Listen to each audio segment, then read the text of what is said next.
If you wish to go back on a Nothing phone 4a or for a Pro, if you have 3 buttons for navigation, then it is very simple. All you have to do is you need to tap on this triangle, and that triangle can be located on the right side or the left side, depending on this setting over here.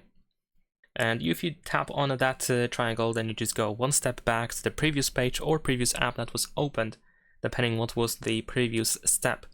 And if you use the gesture navigation instead, in order to go back, you just have to swipe from the left side of the phone into the middle. You can also see this arrow indicating, of course, that you are about to go back.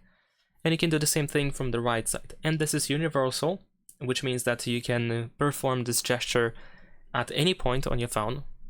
Even if you have like very unusual apps opened, you should always be able to go one step back by performing this gesture. And that is pretty much it. Leave a like and subscribe.